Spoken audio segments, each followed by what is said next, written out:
Hello everyone, I'm Brian Croy Dragon, and welcome back to Vox Adventures, and we're exactly where I was when I got off last night, stuck beneath a tree, because it is... Oh no, wait, we'll be getting out soon.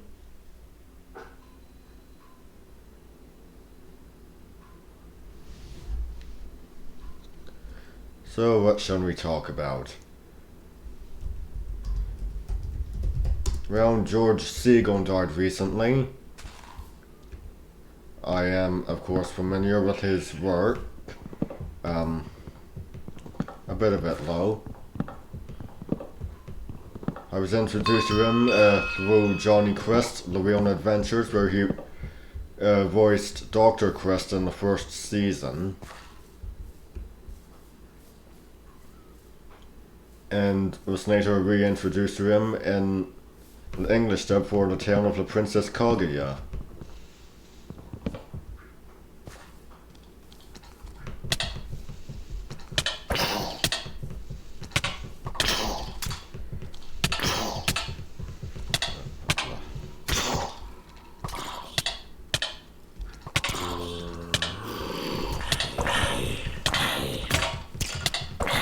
Oh, for God's sake.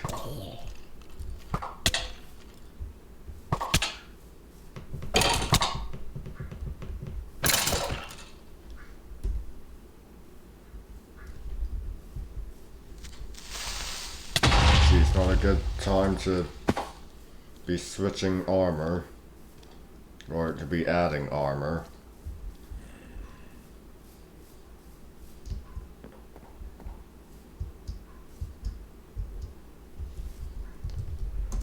Okay, that's still a no. And still no way to know who's doing a dungeon or if the bosses are even there or not.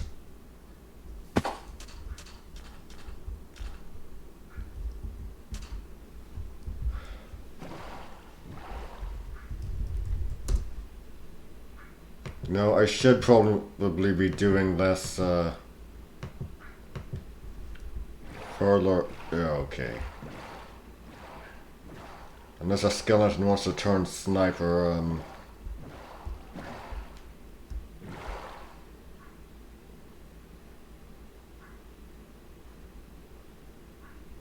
Oh, terrific. Oh, terrific. OBS 2.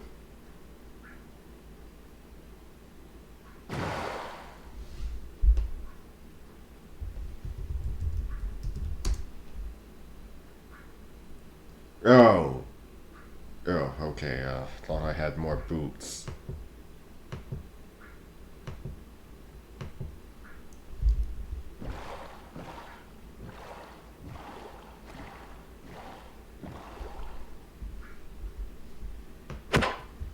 I highly recommend Johnny Quest The Real Adventures.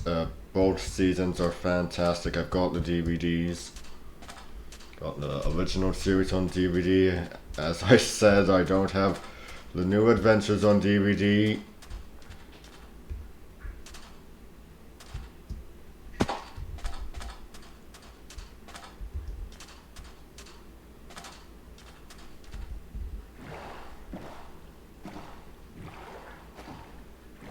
Yeah, the Johnny Quest franchise is just a really good adventure show. It's had some problems in the '60s, but it's a good adventure franchise. As I said, some problems in the '60s, but it was the '60s. What do you expect?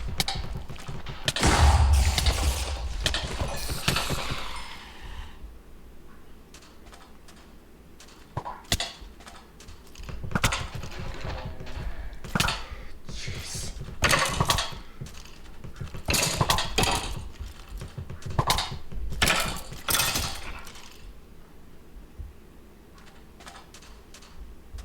I understand that the Quest Road sequences were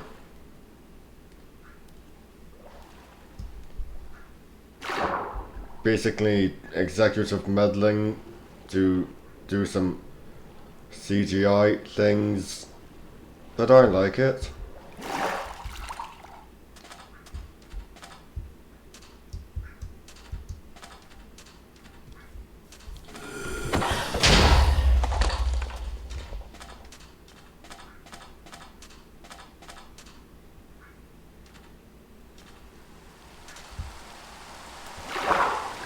I have quite a few favorites from the first season, which is of course the season that George Segal was voicing Dr. Crest in. First episode I ever watched was Expedition to Kumbu, and take a wild guess why. It involves the Yeti. And my god, that twist was amazing. I never would have seen it coming.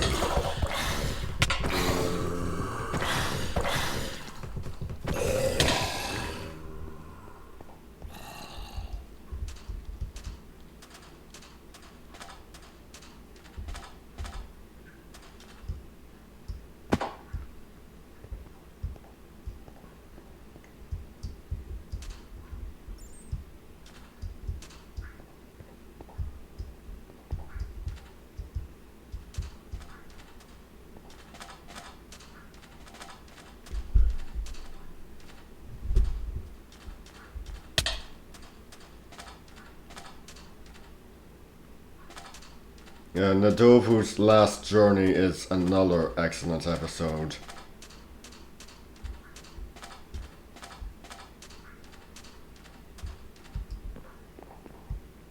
It's about Johnny accompanying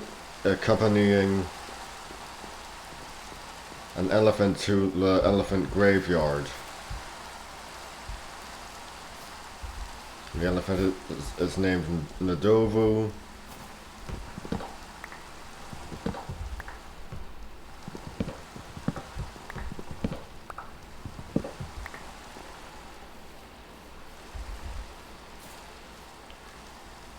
And just from the title and his destination, you know what happens in the end, but that doesn't make it any sadder when he actually does die. You rejoin this elephant on his last journey, and just seeing him finally die is it's heartbreaking, but even though we knew it was coming, it doesn't lessen the impact.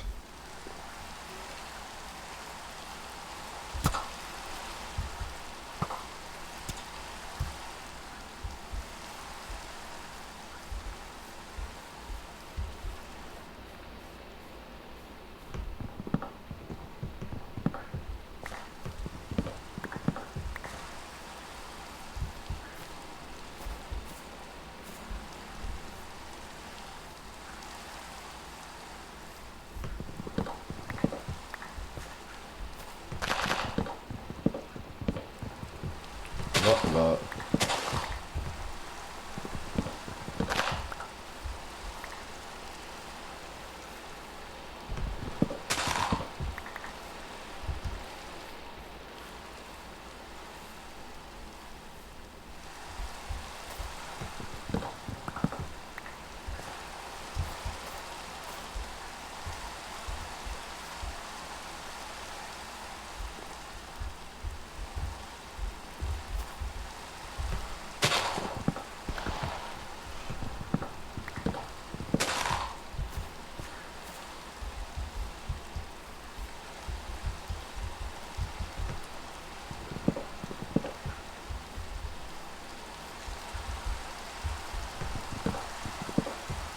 Manhattan Man-Eater's another great episode.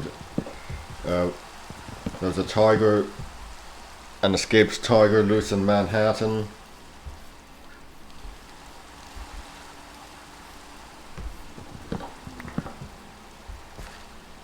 And when it does kill some people, but it's important to remember is that first and foremost, the tiger is scared. It's just killing to survive.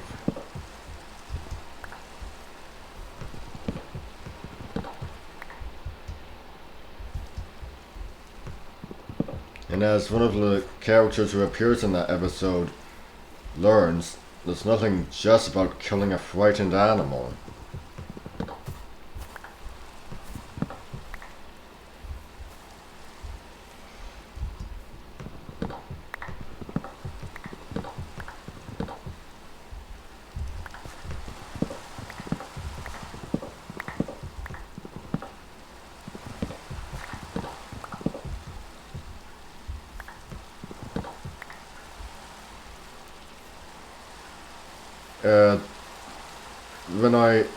Next time I can, I'll go down, grab the DVDs, and take a look at the episode names, because I don't want to accidentally butcher them.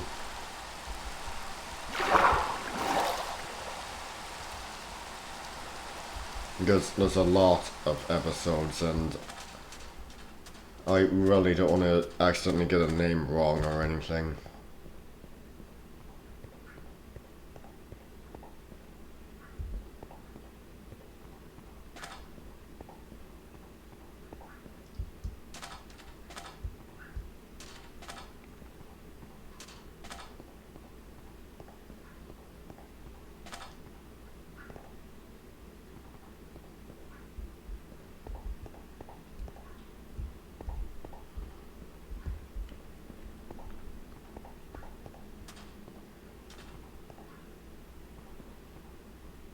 The deaths, they're still as one interesting in the 60s, maybe more so since when it was the 90s, and you still have to do what is acceptable, but with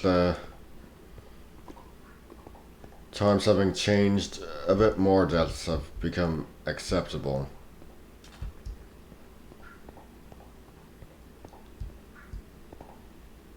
One villain, for instance, dies by being impaled upon an elephant tusk. We don't see the impact, but we know what happens.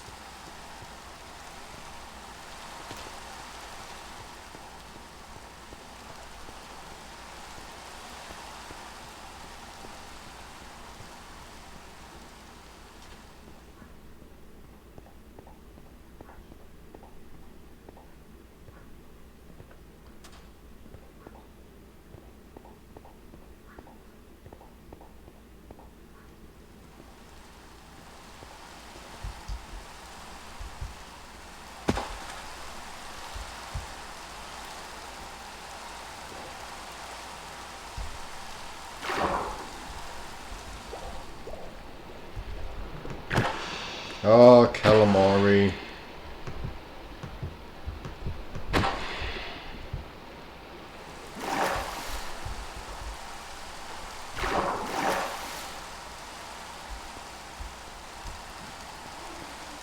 Hey. Hello, Alex.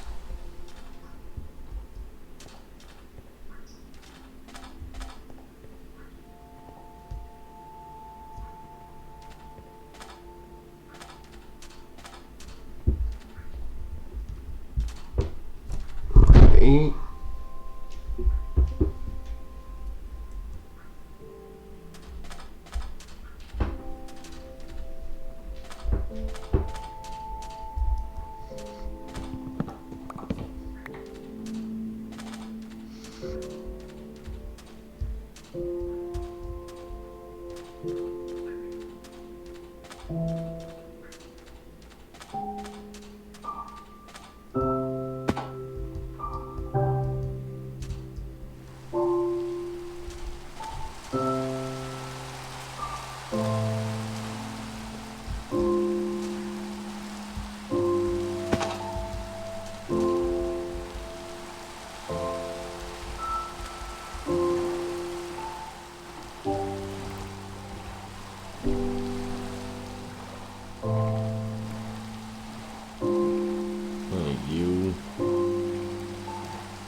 Besides George Segal, season 1 had Robert Patrick as Ray Spannon.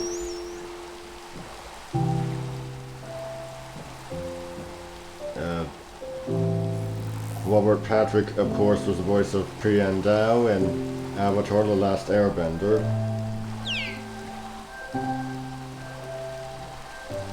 Priandao, I can't remember. It's been a while since I watched the show.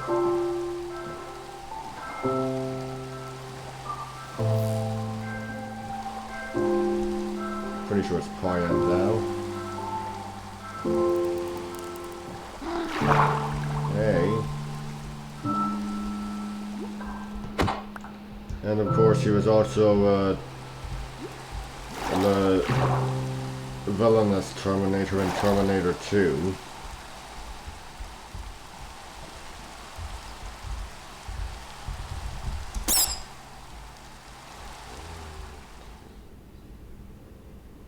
No, I've never seen that movie in its entirety. I haven't seen the first one in its entirety either.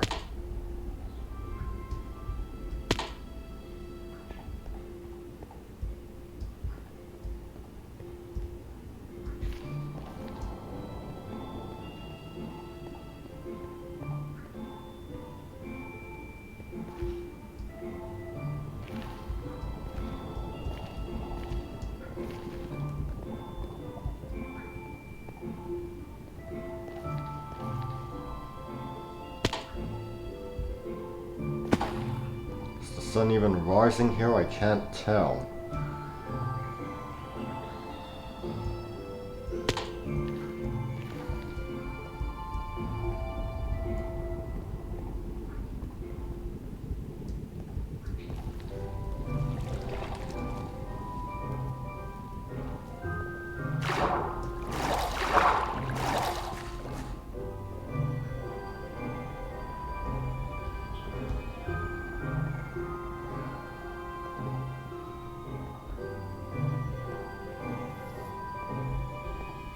Okay, what have we here?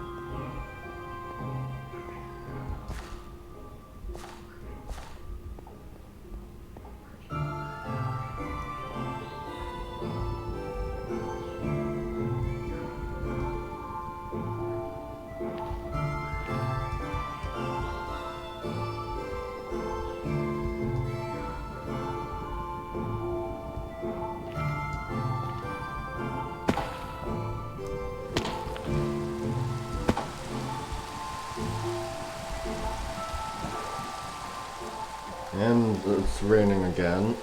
Or it's still raining. Guess rain doesn't show up in those biomes.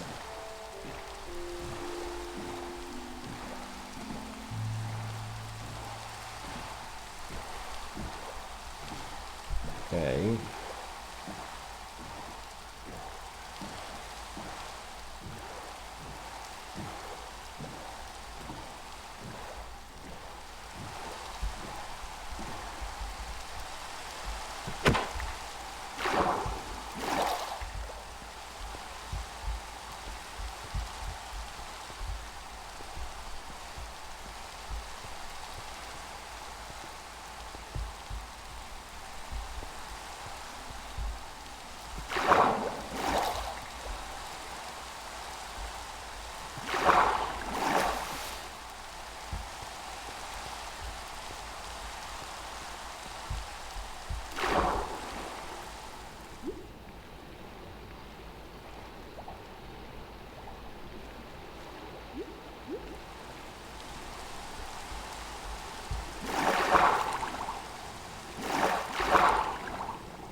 Uh, Besides Johnny Quest and Real Adventures, I highly recommend The Tale of the Princess Kaguya. If you're a fan of Studio Ghibli or just the stuff that G-Kids distributes, since now they have the right to distribute the Studio Ghibli films, I highly recommend it. It's very good. A lot of good actors. Unfortunately, I can't quite get to my copy because there's a, I don't know, dryer or washer in the way of the cupboard where I keep my animated films. Oh, come on.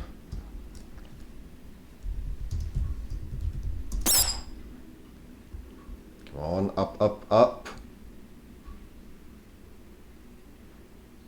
What the...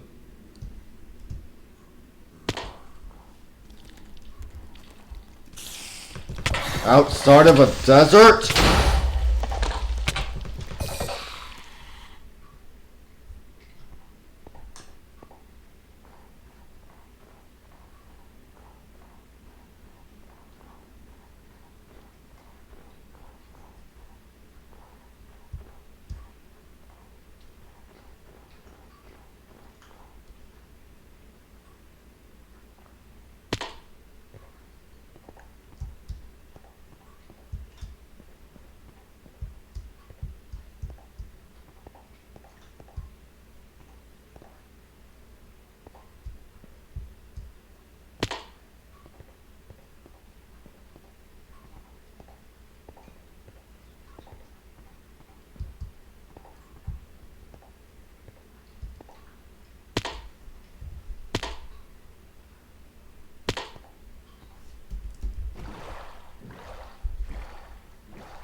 Yeah, unfortunately, there's never been a Johnny Quest episode that deals with Atlantis, at least to my knowledge.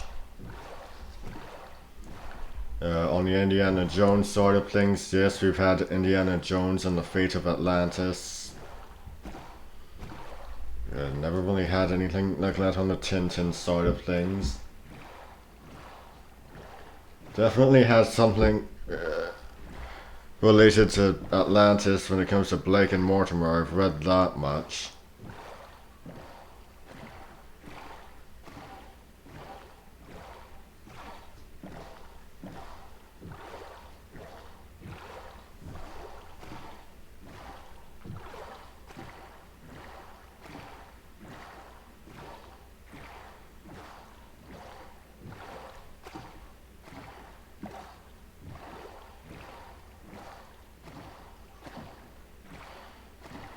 Well, I guess what the problem with Atlantis is deciding where to put it.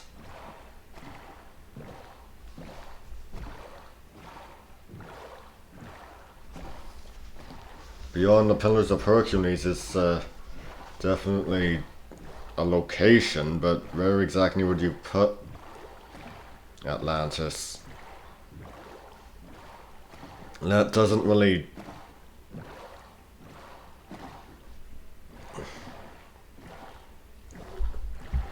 Well, maybe it... Beyond the Pillars of Beyond the Pillars of Hercules, that's basically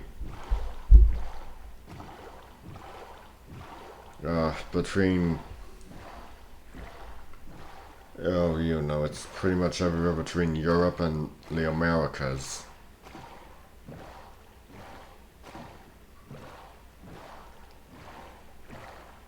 So, I think that leaves you the Irish Sea, the North Sea.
Atlantis might not have been covered, but El Dorado definitely was.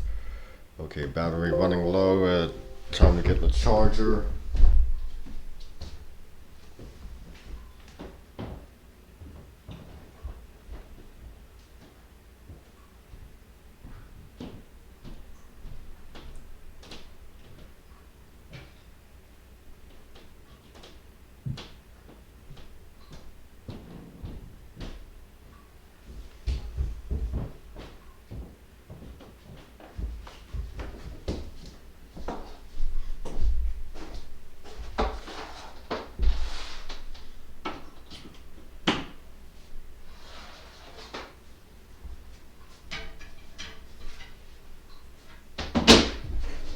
Alex, you're fine.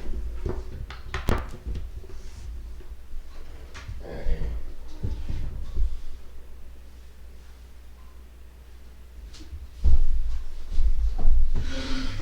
Oh, terrific. Clubfoot's falling asleep.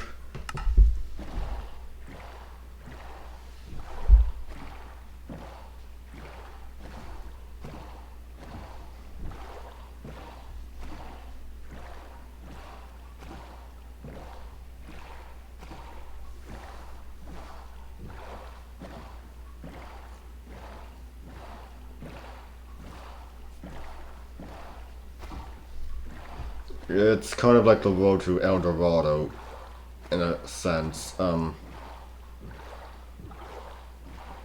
Yes, the leader of El Dorado turns out to be a guy of European descent. Hispanic, I think, if memory serves. But a lot like Road to El Dorado, where Tulio and Miguel are mistaken for gods, and it all comes down to their deeds and their intellect, you know, their wiliness as tricksters, conmen.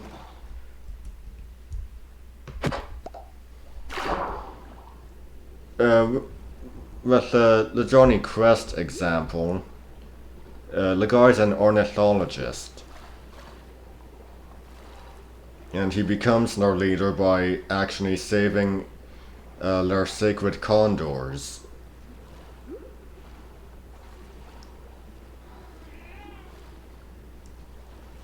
A species that was in danger of going extinct.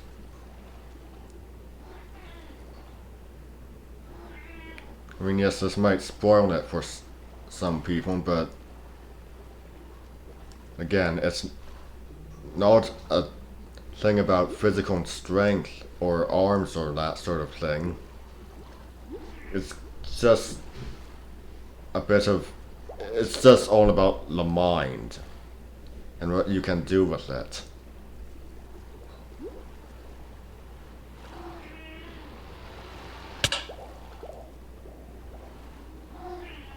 Okay.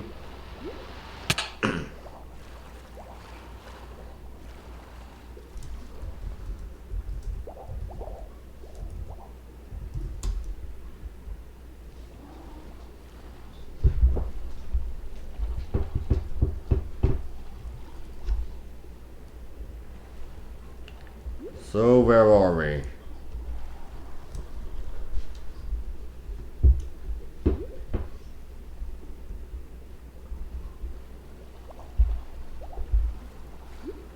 I'd say we're several miles north of nowhere and several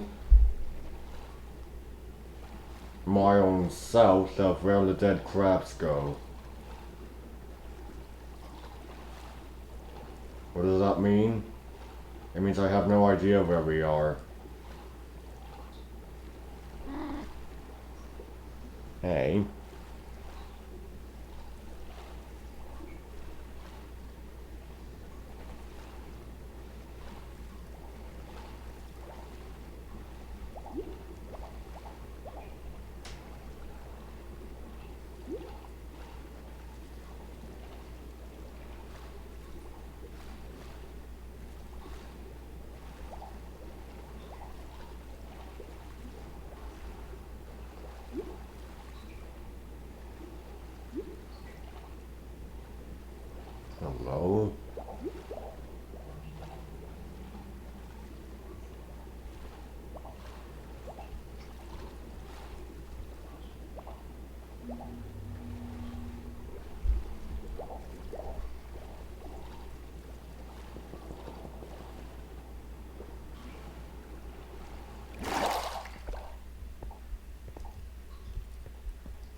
downward.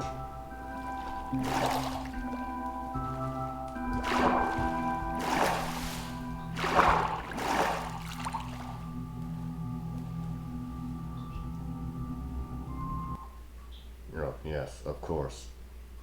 Pick now to not respond.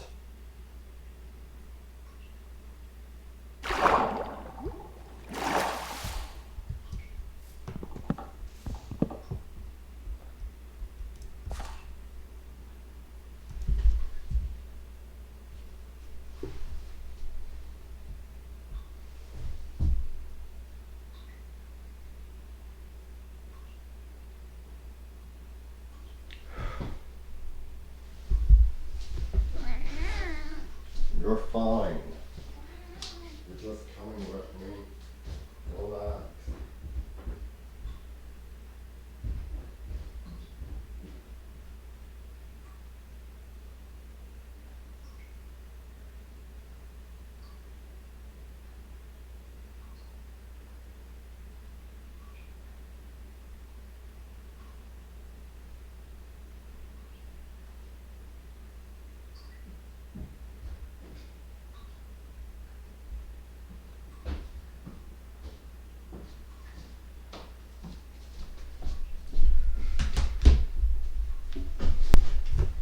Okay, Alex.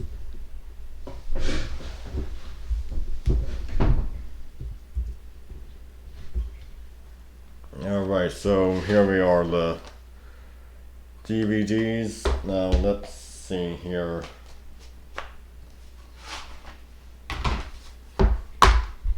Right. I think I made a bad choice. I don't think the episode names are actually listed on the DVDs. Like, you can't just look at them. Oh, for goodness sake. There we go. Yeah, they actually aren't listed on the DVDs. My mistake.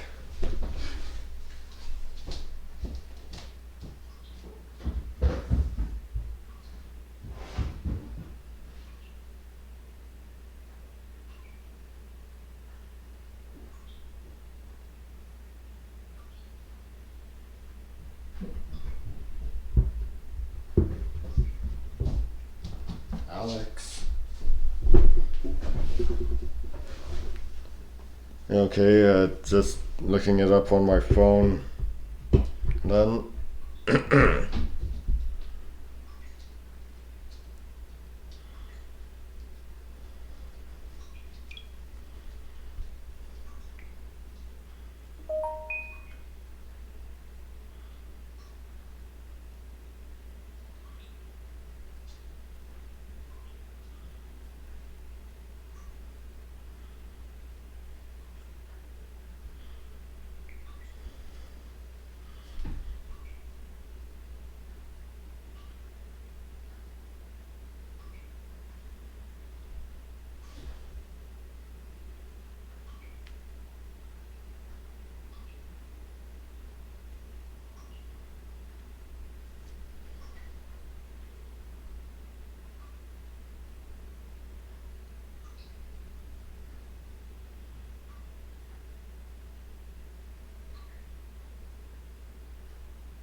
come on, where's the list of episodes? Oh, there we go.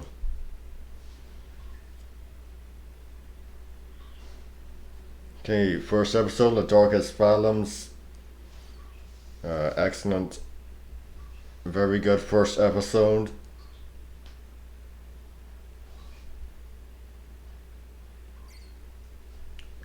Nice sure it uses the Scooby-Doo hoax. They're not actual pirates, but along with the Hunter of the Baskervilles and even the original Scooby-Doo show, it shows that, yeah, these villains are dangerous. They can kill, they will kill. Someone using, someone carrying an axe is actually going to use it. It's not for show, it's going to be actually used. And I know Scooby-Doo isn't the most serious of Hanna-Barbera's creations, but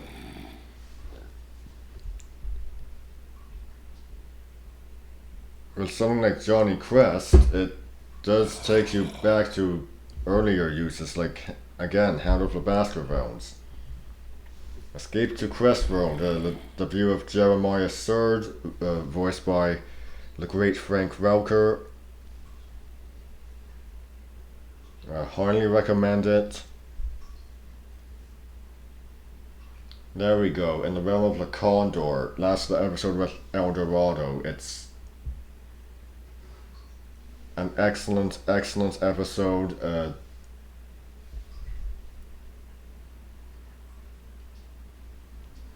I think Mark Hamill appeared in that episode. Maybe he didn't. Maybe, no, I think that was the second season. Second season, I think he was in. Um,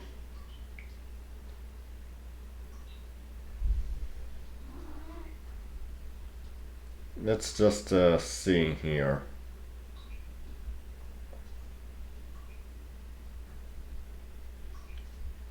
In the realm of the Condor. There we go. Oh, and isn't that just a great title, In the Realm of the Condor? You can see it as a title of a documentary.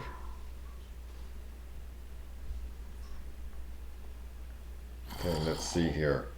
J.D. Roth, George Segal, Robert Patrick, Jesse Douglas, Michael Bernier. No, Ed. Oh, yeah. Mark Hamill was in that episode as a citizen of El Dorado, but he was not the leader. That was Ed Gilbert. The late great Ed Gilbert. He was the voice of Smee in Peter Pan and the Pirates, and he was the voice of the Captain of the Guard in Gargoyles.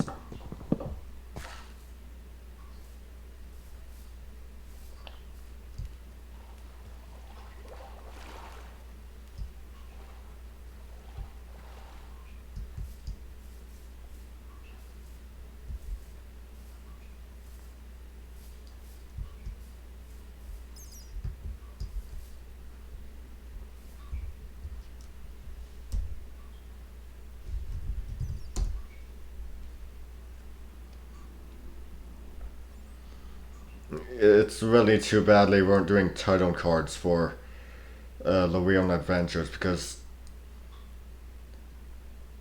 in the realm of the Condor, I'd love to see a title card for that.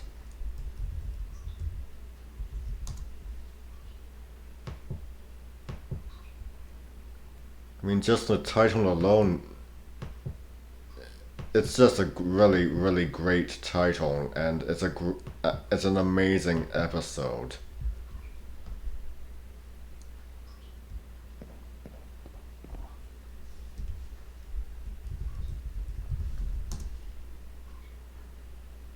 Yeah, the villain falling to her death, it's something we've seen 1,000 times in a lot of other works, but what makes it different is that we almost see her make impact. It's amazing.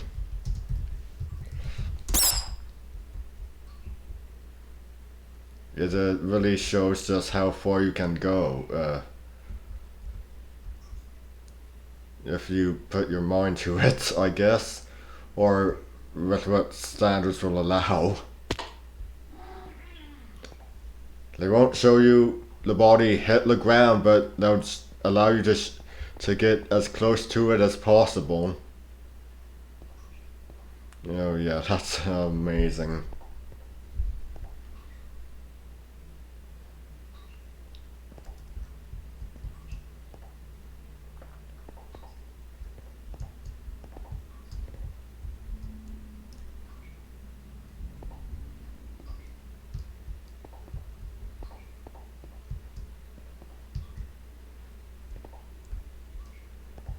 And it's interesting because with El Dorado, you don't typically uh, think condors. When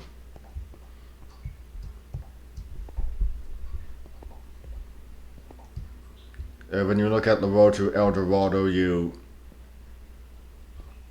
pretty much get a mashup of a lot of Mesoamerican cultures, and you notice that there's eagle warriors, and there's a jaguar warrior. So that's basically what you get, but you don't really get condors. I've not seen a whole lot of fiction involving El Dorado. I've seen a lot more involving Atlantis, and take a wild guess why. Yeah, I mean, with Disney, DC, Marvel, and a whole lot of others getting on the Atlantis bandwagon, which is why for Ramu, Ronan and the Exalted, I of course went for Mu.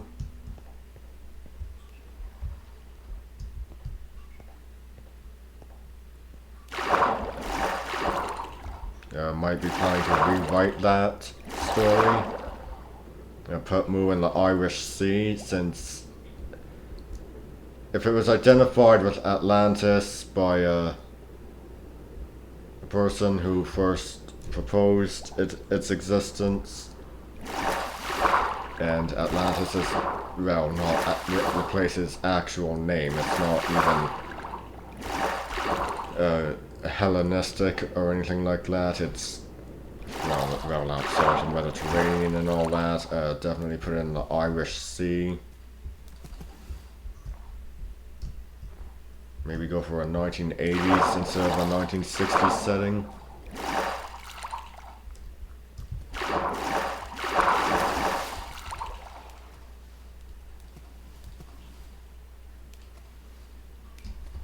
Maybe a 1930s.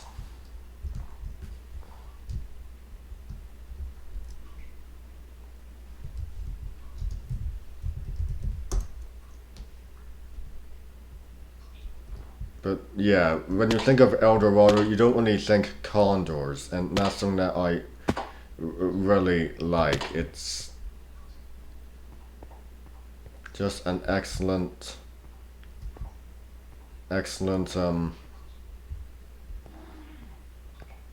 difference. I mean, it's kind of like El Dorado is kind of like Atlantis. I mean,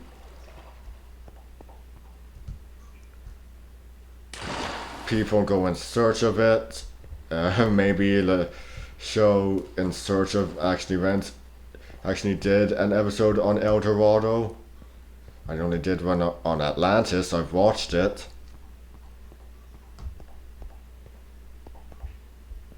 Yeah, I've watched it.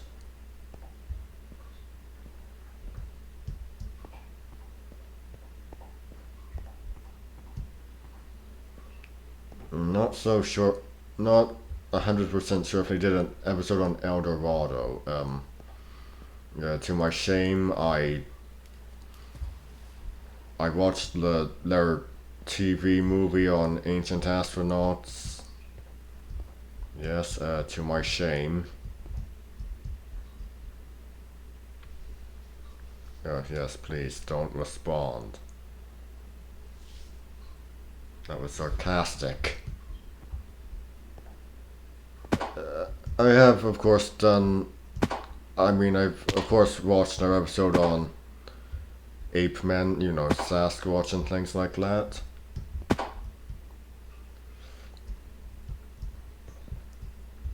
And I shouldn't say to my shame too much about the ancient astronauts thing, because I did do a reading about a reading of a book that covered a wide range of subjects. Monsters Among Us,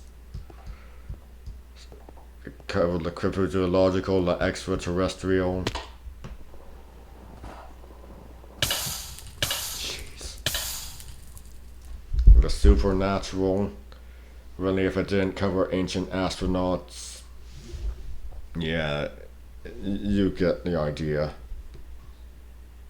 I don't subscribe to that theory. I consider it insulting that we needed outside help to advance.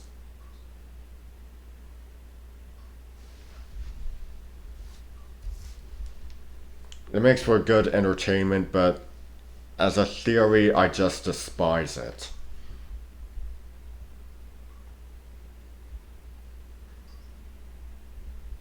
And I'm glad that theory isn't considered mainstream.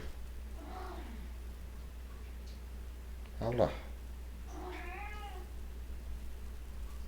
Yep. Okay, this isn't.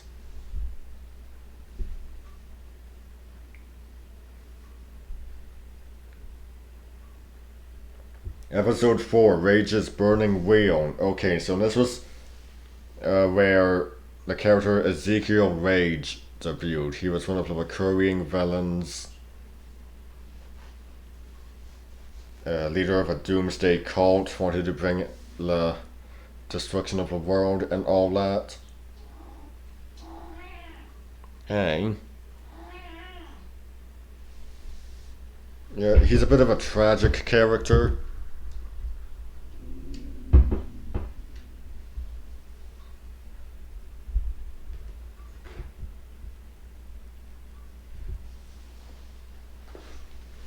And with a character like that, it's easy to make them generic. Oh god, of course, here I go looking like a film noir character.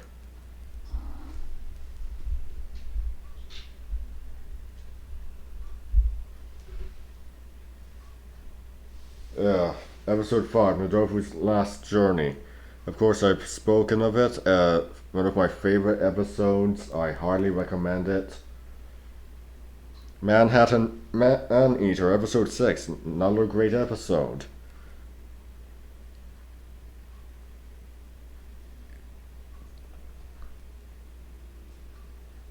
East of Zanzibar. Oh, that's a good one. I really, really like that one. Introduces a Captain Nemo-esque character. It's amazing. And of course, he's the Captain Nemo-esque character is a bit, yeah, he's a bit more moral than old Nemo ever was.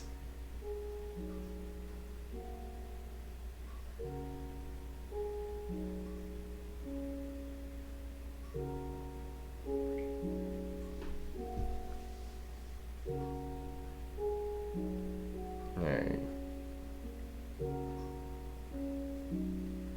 I can't remember his name off the top of my head.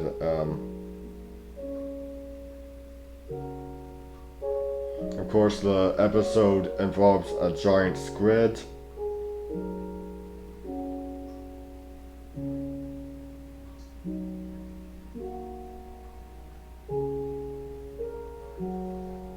It's really, really a great episode. Anything that involves a giant squid, that's really good. they're one of the classic sea monsters. And as Dr. Crest says, we can't even be sure if it's an adult we see because it's just so huge. Probably even an entirely undiscovered species.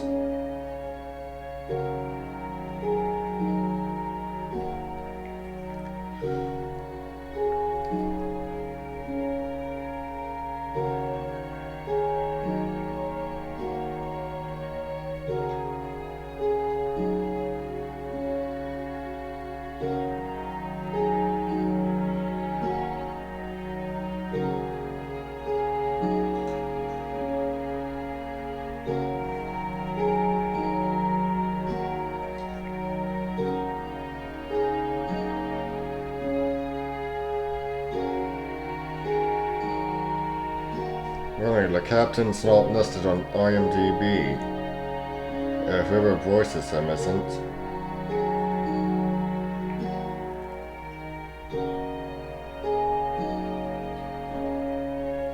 Okay, the wiki cannot help me. Captain Havel. Yes, that's his name. Voiced by Jim Meskimen. Okay, what the hell? Jim Meskimen was listed on IMDb.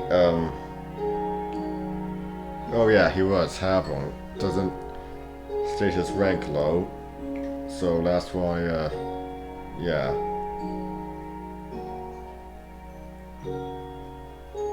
Assault on Crestworld, another great episode while Dr. Crest and Race are in the Himalayas for a conference. It's up to Johnny, Jesse, and Haji to fend off Surd as he attempts to take over the Crest compound. And here with episode 9 is the episode Ezekiel Rage. It's the character's first chronological appearance, but his second one ended up being aired first, and then the first one ended up being aired second. So yeah, we don't get into his origin story until episode 9. His family was killed. He's pretty much trying to destroy the world in vengeance for them.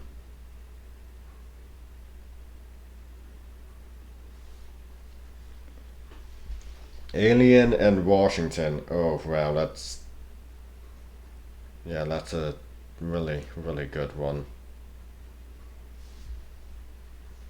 A member of the government being an alien, that's really good. Especially if it's played seriously.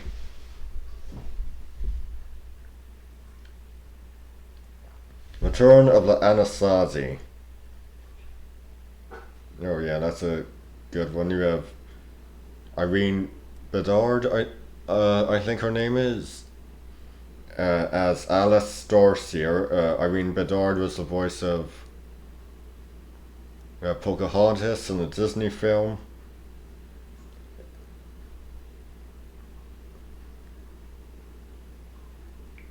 And you have the Men in Black as antagonists.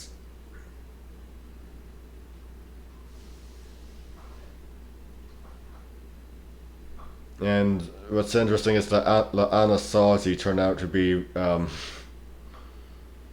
you've heard of the magical Native American trope. Well, get ready for the alien Native American trope. Yeah, they come from the stars. It's actually quite interesting. That one, you know the human alien trope, of course. Aliens that look exactly like us, so if there's... It's interesting because a lot of the time they just like like a European ethnic group, an ethnic group from Europe, having them look like an ethnic group native to the Americas. That's actually a lot better. It's not something I typically see.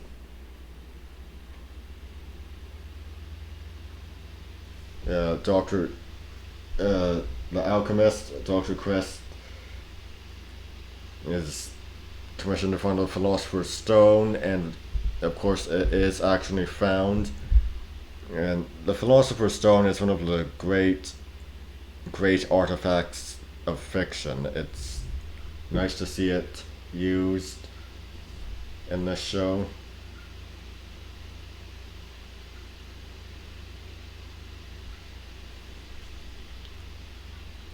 Episode 13, Travel on the Colorado. Yeah, this time it's Jeremiah Surd who's coming after the Anasazi. Alice returns to lay her grandfather to rest. And Dr. Chris and his family and friends are invited to attend the ceremony.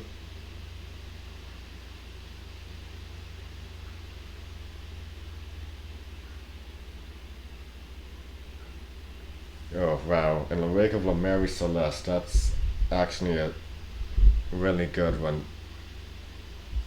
The crop circles at the bottom of the Sargasso Sea, it's something I don't think I've typically seen, because I don't typically see fiction that involves crop circles underwater. It's, yeah, how often do you come across Latin fiction?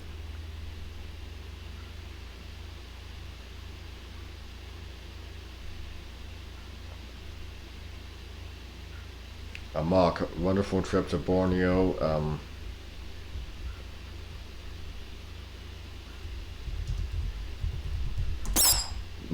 Don't think the thing really looked like a ground sloth. I don't even think ground sloths were ever native to what we now call Borneo. Oh jeez. Yeah, there's a ton of fun adventures rating for you. So I highly recommend Johnny Quest. With George Segal's passing, I really recommend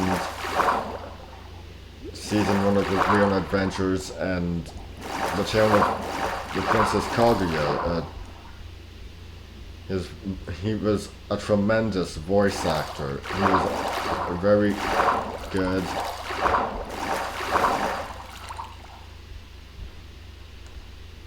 Again, are you joking? This is not a desert.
I'm actually curious if Minecraft has ever done anything involving El Dorado, if anyone's ever tried to do something like that.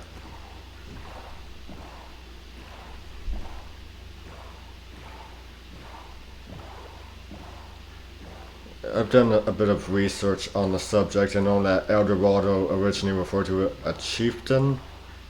Eventually it came to refer to a city.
Yeah, the chieftain bit, El Dorado referring to a chieftain. That's that's not something you see in fiction at all these days. Uh,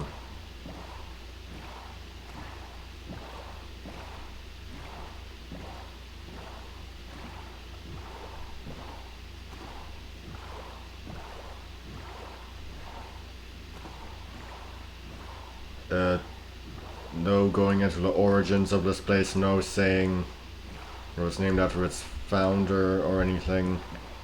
Just it's a city. No talking about the chieftain or anything. I mean, I love that Johnny Quest did something different, especially with the Condors. The Road to El Dorado, I love it. It's my favorite DreamWorks movie, favorite animated DreamWorks film, but still, uh, it's pretty uh, cliche with its look. Just a mashup of Mesoamerican cultures. Yeah, how is that any different from doing something about Atlantis and just making it a mashup of Mediterranean cultures?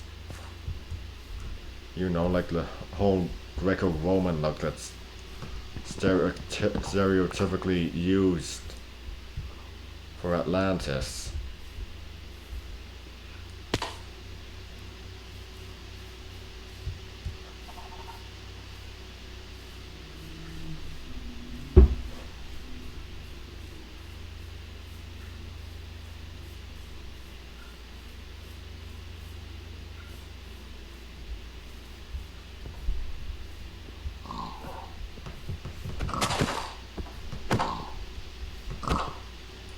Yeah, don't know why that last bit won't get covered, but oh, who knows.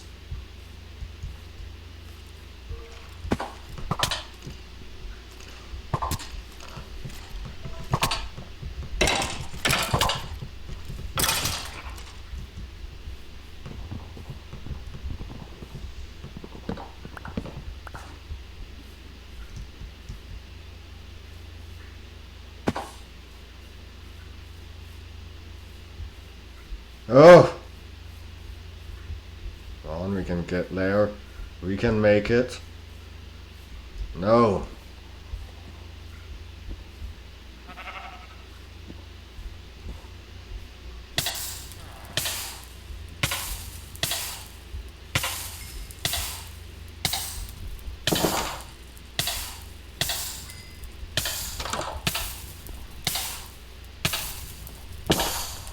Yeah, this isn't creepy at all, just someone with an axe standing over you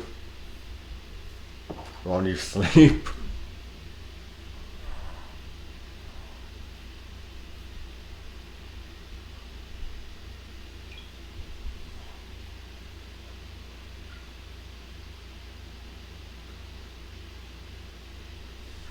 Oh, besieged in paradise. Okay, so in this episode, it's the return of Captain Havel, and he's called in to help fight against Jeremiah Surge, who's actually uh, using Crestro to take control of Wales, resulting in cetacean attacks worldwide. And as I said, Captain Havel, he's more sympathetic than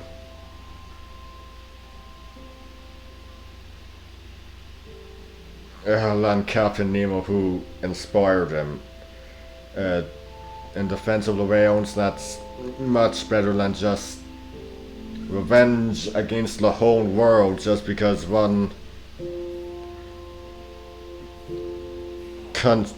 just because of what one country did to you.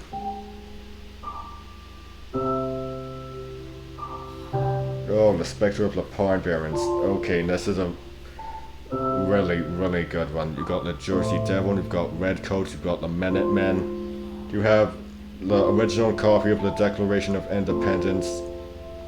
It's really good. There's Redcoats and Minutemen living in the Pine Barrens, completely cut off from modern civilization. It's amazing. And just throwing in the Jersey Devil, that's even better. Hi.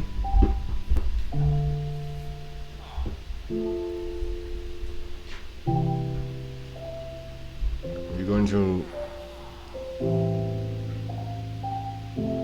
Hey.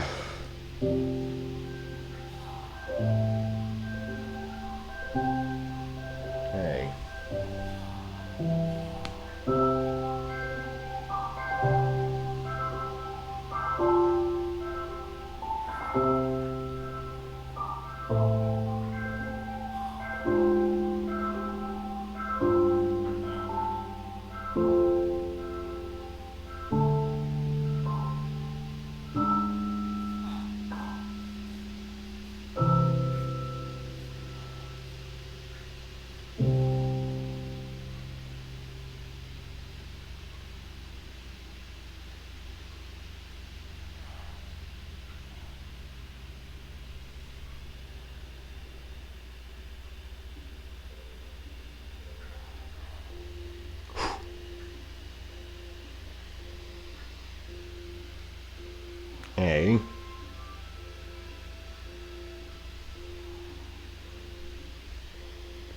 Do you mind not sitting where I'm sitting in the camera's line of sight? They're kind of blocking me.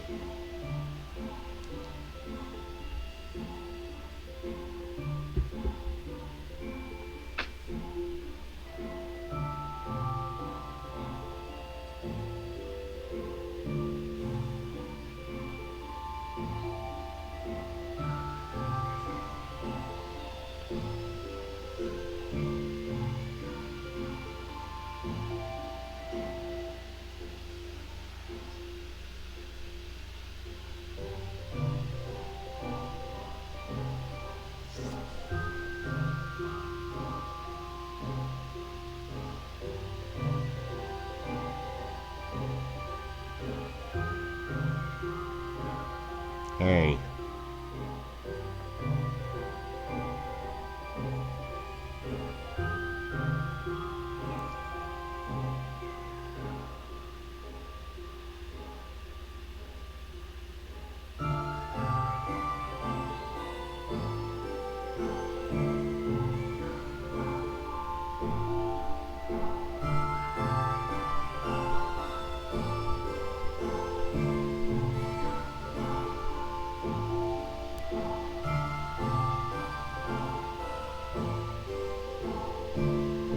Come on, kitten.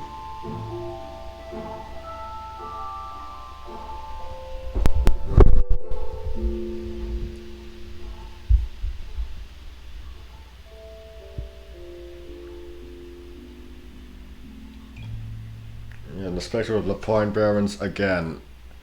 Wish they had been doing title cards because I'd love to see what they would have come up with for that. And that title is just amazing. Episode 18, Heroes.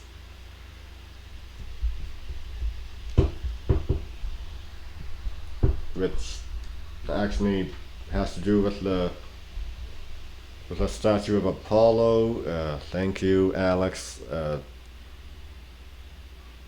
mean, you can still see me, but I really have to set up.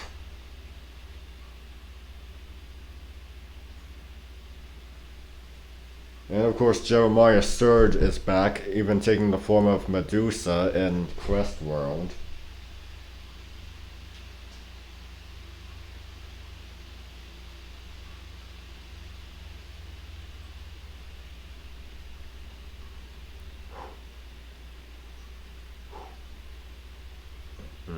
Can usually get a chirp or something from him.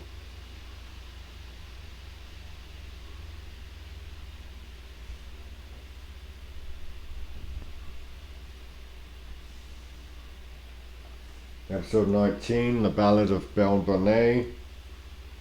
I hope you like ghost stories. Yeah, a lot of people do. It's a really good one. Female Thieves, Lost Gold. It's excellent. Oh, and the Darkness of the Moon. Okay, so this one involves a werewolf, and that's always great.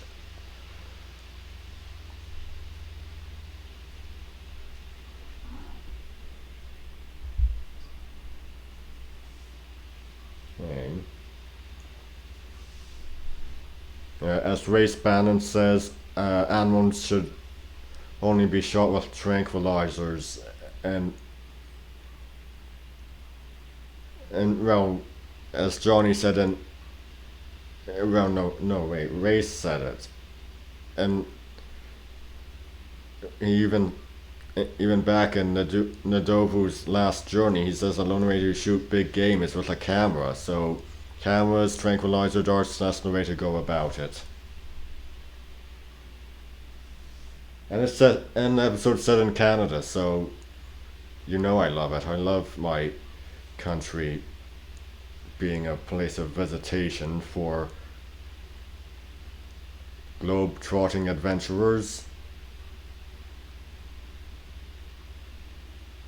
Because hey, we've got lots of adventure here.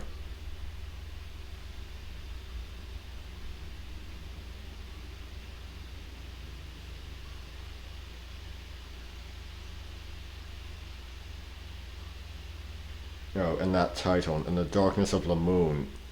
Again, great title. These are just such great titles. The episode's really, really amazing. The concept of lycanthropy being inherited, but only affecting the male members of a family. That's really interesting.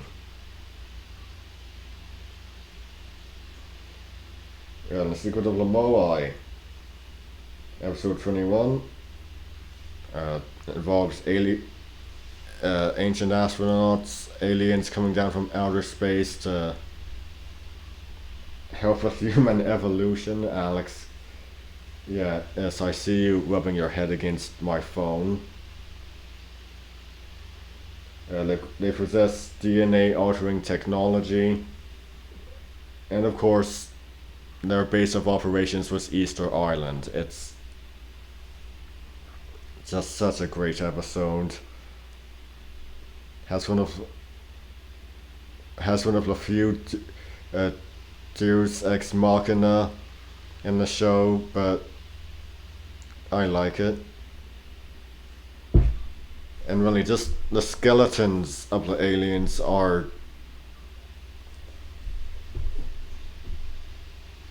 incredible. I mean, I know Easter Island, aliens, it's pretty much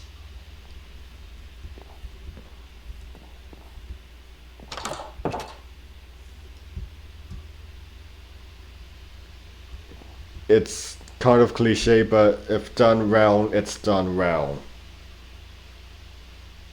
Expedition to Kumbu, already talked about this one, another one of my favorites.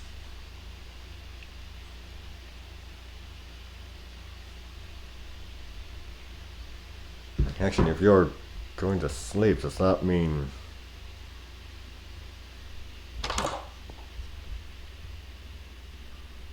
Yes, it does.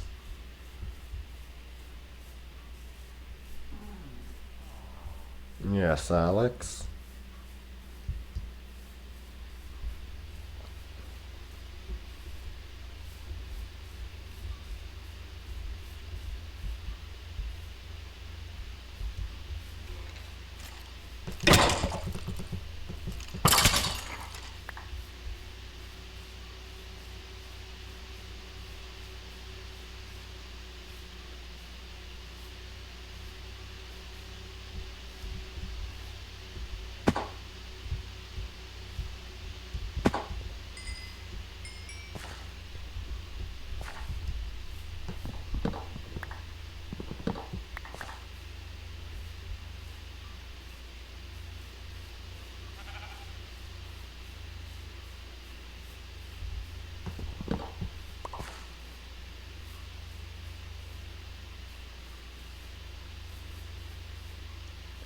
Uh, I never thought I'd say this, but werewolves are kind of hard to do right in fiction.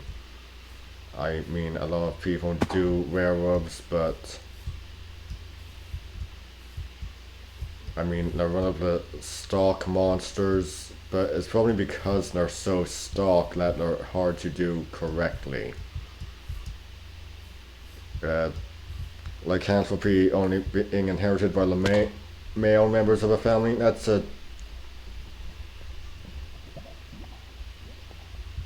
great idea. It means no, not everyone in a family of werewolves is going to actually be a werewolf.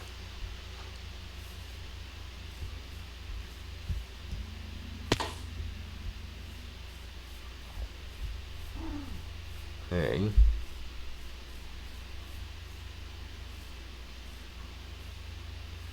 The idea of it just being something inheritable,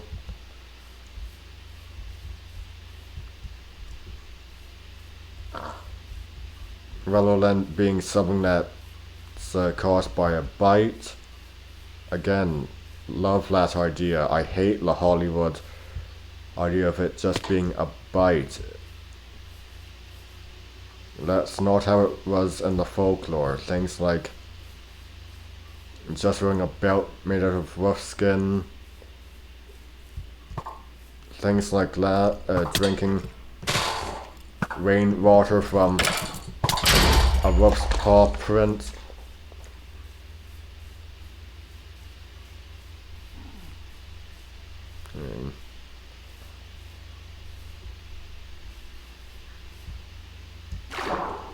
That works so much better. Yes, I know werewolves and vampires have a connection of have had a connection for a long time, but please, let's uh, keep the turning into a vampire thing with the turning into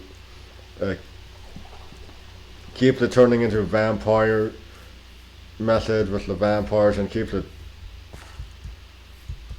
the turning into a werewolf method with the werewolves. Let's not use the bite thing.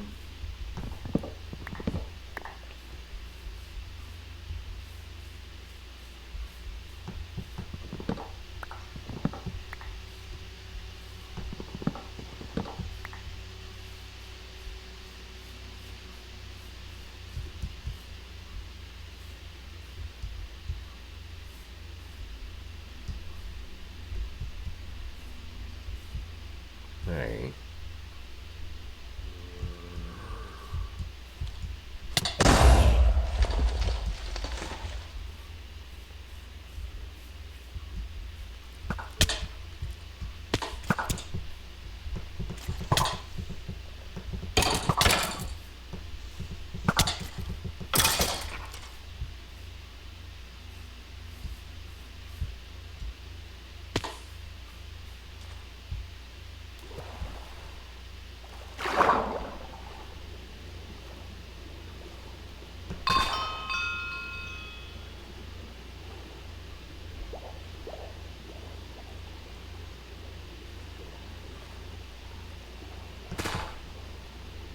Yeah, George Segal just had such a great voice, and he was perfect for Dr. Crest. John Delancey, who played him in season 2, also great.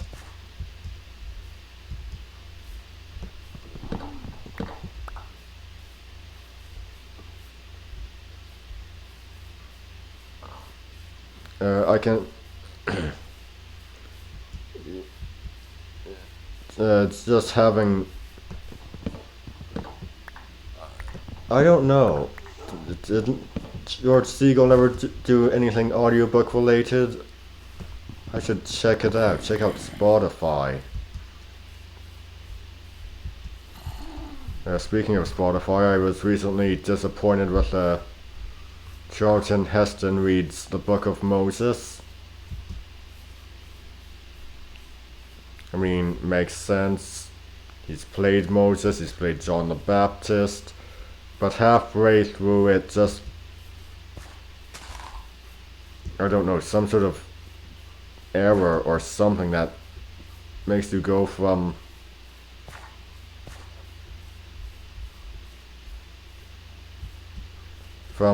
Charlton Heston reading the Book of Moses to something else completely. It's some audiobook on Mozart's symphonies, and that's not what I picked out.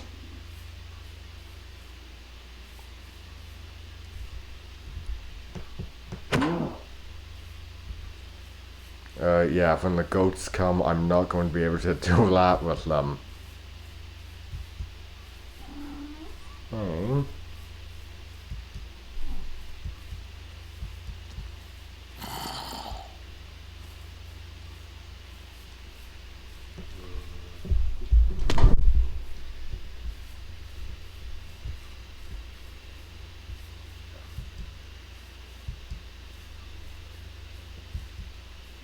Actually, I wonder if Charlton Heston never did a reading of Planet of the Apes. Hey.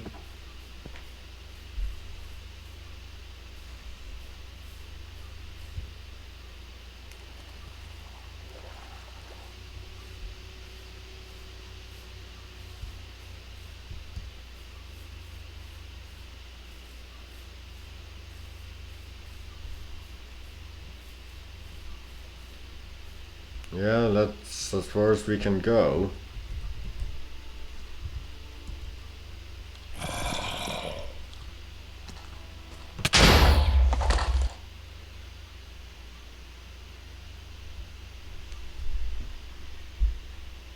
Oh jeez.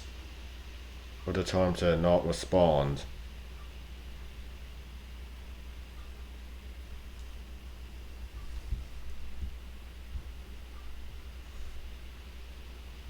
Yes, please rub your face against the laptop.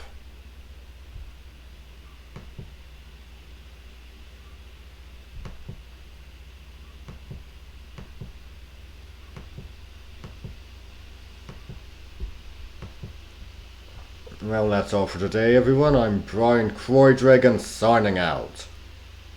Stay straight.